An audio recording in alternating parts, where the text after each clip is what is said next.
611 batu kecil beraksi. Kata-kata ini membuat beberapa tetua merasa sangat gembira. Mereka semua tertawa terbahak-bahak. Selama setahun terakhir, mereka selalu merasakan gelombang kesuraman di hati mereka, dan hari ini, semuanya telah tersapu. Sementara itu, penjaga kekaisaran yang mengelilingi mereka bahkan lebih diliputi oleh emosi. Mereka semua bersemangat, mengepalkan tinju mereka dengan erat. Sejak Si Hao meninggal, semua orang merasa seperti tercekik. Bahkan ada kabut yang menutupi pikiran mereka yang tidak bisa mereka hilangkan, membuat mereka merasa sangat tidak nyaman. Kita harus menyelesaikan semuanya. Harus ada penjelasan. Mereka perlu membayar untuk apa yang telah mereka lakukan. Peng Nine berkata, matanya berkedip-kedip cerah seolah-olah ada pancaran listrik di sana. Kematian Si Hao secara tidak langsung disebabkan oleh mereka, namun pihak lain masih berani meminta artefak jahat ini. Mereka benar-benar pergi terlalu jauh.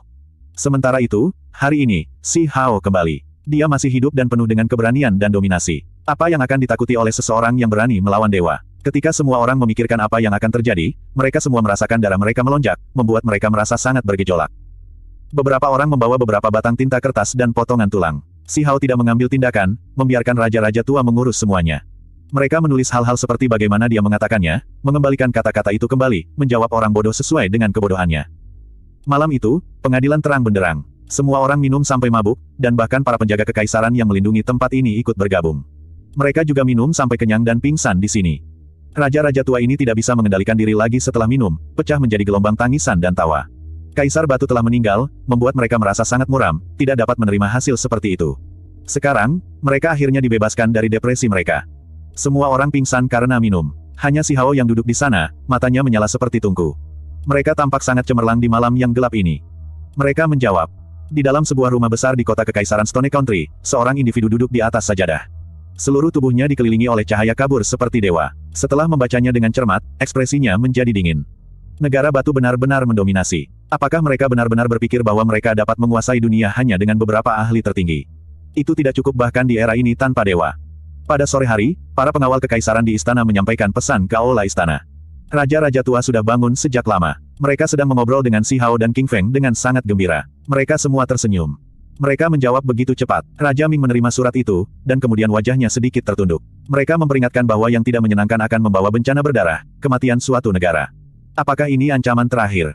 Oh, mereka cukup berani. Mereka menubuatkan bahwa gerbang istana kekaisaran negara batu saya akan menderita hukuman surgawi, dan akan ada hujan darah.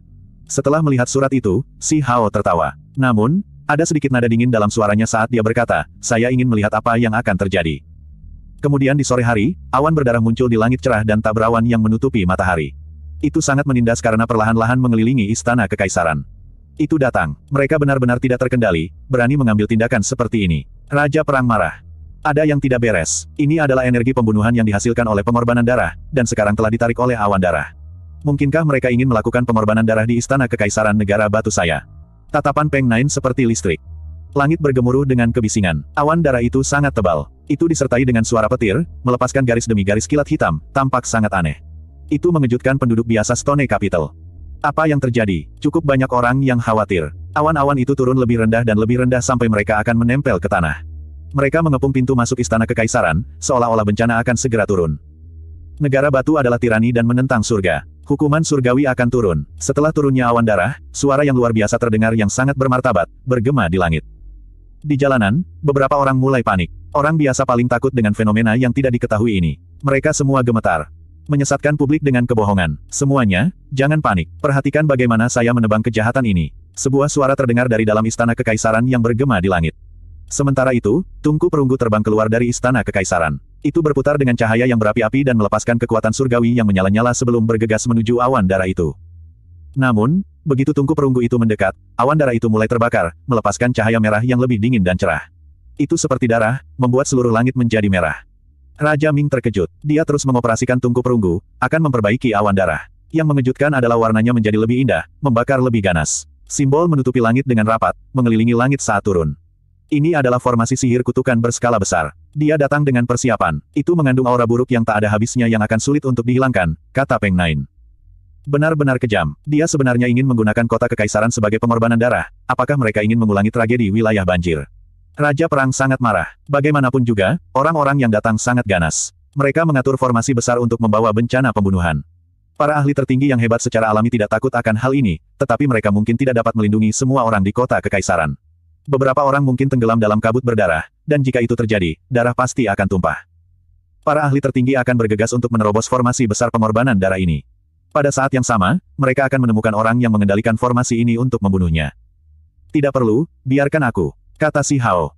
Telapak tangannya menamparkan ke arah langit. Seekor burung vermilion muncul. Cahaya berapi-api melonjak dengan cara yang sangat menakutkan, segera membuat langit menyala dan menambah tungku berharga Raja Ming.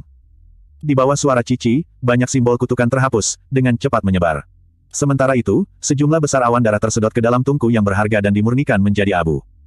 Di luar kota, tubuh seseorang bergetar, memperlihatkan ekspresi terkejut. Dia tahu bahwa formasi kutukan ini tidak dapat melakukan apapun pada para ahli tertinggi yang hebat itu, tetapi itu pasti bisa menghasilkan bencana berdarah, mengubah beberapa penjaga kekaisaran dan orang biasa menjadi pengorbanan yang hidup. Dia tidak pernah berpikir bahwa itu akan dihancurkan oleh seseorang begitu dimulai. Apa yang sedang terjadi? Dia bersembunyi di dalam awan dan menatap ke dalam ibu kota negara batu, dengan hati-hati melihat ke dalam. Dia tidak percaya bahwa para ahli tertinggi yang hebat itu bisa menyingkirkannya begitu cepat. Tiba-tiba, dia menunjukkan ekspresi kaget, menyadari bahwa seseorang telah menguncinya. Siapa ini? Mustahil. Dia sangat terkejut. Yang datang jauh lebih kuat daripada ahli tertinggi negara batu, dan indera spiritual individu ini sangat tajam, sudah mendeteksi dia. Menyesatkan publik dan menyerang ibu kota kekaisaran negara batu saya, terima hukuman. Sebuah suara bermartabat bergema di seluruh kota kekaisaran. Kemudian, tangan yang sangat besar terulur ke langit. Orang ini berteriak ketakutan. Dia tahu bahwa tidak mungkin dia bisa membela diri. Dia menyebarkan awan dan berbalik untuk pergi. Dia merasa bahwa individu ini terlalu menakutkan. Namun, itu sudah terlambat. Telapak tangan itu berwarna kuning tanah dan sangat besar. Simbol menutupinya dengan rapat. Itu segera turun, mengelilingi langit seperti kemampuan surgawi telapak tangan dunia. Istirahat untukku. Individu ini juga ahli tertinggi. Meskipun dia tidak masuk ke dunia ini untuk waktu yang lama, dia masih memiliki kekuatan besar. Dia pandai mengatur formasi dan menggunakan teknik aneh. Pada saat ini, dia melemparkan beberapa lusin spanduk formasi. Mereka menembak keluar, mengatur diri mereka sendiri di udara dan mendukung dunia. Mereka akan meledakkan musuh itu dan membiarkannya melarikan diri. Yang mengejutkan adalah telapak tangan itu bersinar. Seperti cakar peng, simbol menjadi sangat rumit dan misteri mendalam yang kompleks mengisinya. Itu dengan cepat mengelilinginya, menyebabkan semua spanduk itu meledak. Apa, ini? Dia terkejut. Dia ingin meneriakkan kata Kun Peng, tetapi dia tidak punya waktu. Dengan suara peng, dia ditangkap oleh cakar besar dan kemudian diseret ke istana kekaisaran, menghilang dari langit. Semua orang di Stone Capital tercengang. Kekuatan surgawi macam apa ini? Satu tangan terulur dari istana dan menggapai awan. Ini seperti sesuatu yang keluar dari legenda. Sosok yang sangat kuat ditangkap dengan satu serangan, membuat semua orang tercengang, merasa seolah-olah mulut dan lidah mereka mengering. Kejahatan telah dilenyapkan. Semua orang tidak perlu khawatir. Sebuah suara terdengar dari dalam istana kekaisaran, mengakhiri kepanikan. Semua orang menjadi tenang, merasakan rasa aman. Mereka merasa bahwa dengan sosok kuat yang melindungi negara batu, mereka pasti akan makmur. Kamu adalah, di dalam istana surgawi pusat, suara orang yang ditangkap bergetar. Matanya terbuka lebar, sulit dipercaya. Siapa yang aku lihat? Mustahil. Dia menggelengkan kepalanya dengan paksa untuk mencoba dan membangunkan dirinya dari mimpi ini. Dia tidak bisa menerima hasil ini. Ini terlalu tak terbayangkan. Bagaimana mungkin seseorang yang telah meninggal lebih dari setahun yang lalu tiba-tiba muncul kembali? Dia merasa ini benar-benar ilusi. Pakar tertinggi negara batu pasti telah meletakkan formasi untuk mengacaukan indera surgawinya, atau bagaimana hal seperti ini bisa terjadi. Pak, Si Hao duduk di singgasana yang berharga, menghadap ke arahnya. Dengan lambaian lengan bajunya, individu ini dipukul sampai dia jatuh ke belakang, menabrak kursi yang ditutupi simbol dan segera batuk darah. Kamu, benar-benar batu kecil itu. Dia segera menjadi bodoh. Dia bisa merasakan kekuatan Kun Peng. Ketika dia melihat tatapan pemuda itu, dia segera bangun dan berkata dengan suara gemetar. Ini benar-benar tidak bisa dipercaya. Efeknya terlalu besar. Si Hao benar-benar muncul lagi, hidup. Siapa orang yang meninggal saat itu? Ini benar-benar menggulingkan akal sehat. Dia merasa ini sulit diterima. Aku tidak datang kepada kalian untuk mencari masalah, jadi kalian semua seharusnya bersukacita, namun kalian berani datang ke negara batuku untuk menimbulkan masalah. Si Hao memarahi. Dia sangat muda, tetapi penampilannya sangat bermartabat.